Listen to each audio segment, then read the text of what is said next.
रायकर व जाधव यांना जबरी मारहाण, ताबा घेण्यासाठी केली बेकायदेशीर जमीन बळकावल्यासकट यवत पोलीस स्टेशन हद्दीतील प्रकार.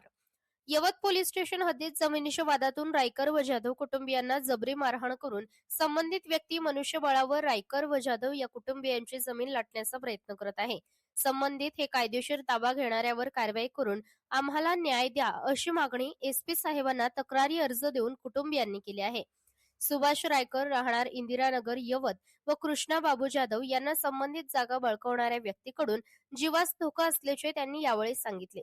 तसेच त्यांच्या मालकी हक्काची 76 गुंठे जागा असून ती जागा संबंधित ताब्यावाले व्यक्ती बेकायदेशीररित्या बळकावण्याचा प्रयत्न करत आहे.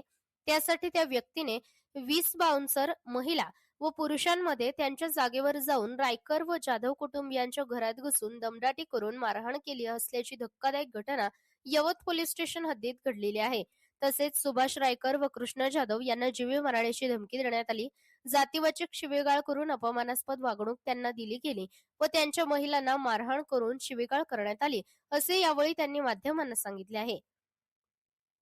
112 ला फोन केला असता पोलिसांनी देखील बेकायदेशीर ताबा घेणाऱ्या व्यक्तीचीच बाजू घेऊन पोलीस स्टेशनवरून जाधव रायकर यांना हाकलून लावले व कोणीही दखल घेतली नाही. संबंधित प्रकार उघडकीस आणण्यासाठी त्यांनी आज सुप्रिंटेंडंट ऑफ पोलीस एसपी साहेब यांना तक्रारी अर्ज देऊन तात्काळ गुन्हे दाखल करावेत अशी मागणी या कुटुंबाच्या वतीने करण्यात आली.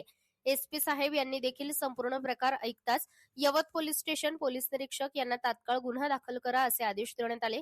यावेळी अमित आदमाने, सदस्य राष्ट्रीय मानवाधिकार आयोग भारत, संगीताताई वानखेडे, सामाजिक कार्यकर्ता दौंड तालुका, नानासाहेब अवचिते, संस्थापक अध्यक्ष Jaguar group all India, Sunnybhau Dadar, पद संस्थापक अध्यक्ष लहुजी शासन ग्रुप महाराष्ट्र राज्य, सोमनाथ गावडे, सामाजिक कार्यकर्ते लोणी काळभोर, संतोष खोमणे, सामाजिक कार्यकर्ते हडपसर, साबळीताई, आरपीआय अध्यक्ष हडपसर, डोंगरे वकील, बोरसे वकील, पत्रकार लांडगेताई, संगम सिंग टाक, इंडियन क्राईम न्यूज प्रभारी, संगीताताई वानखेडे, स्त्री शक्ती संस्था अध्यक्ष आदी पदाधिकारी व सामाजिक कार्यकर्ते उपस्थित होते.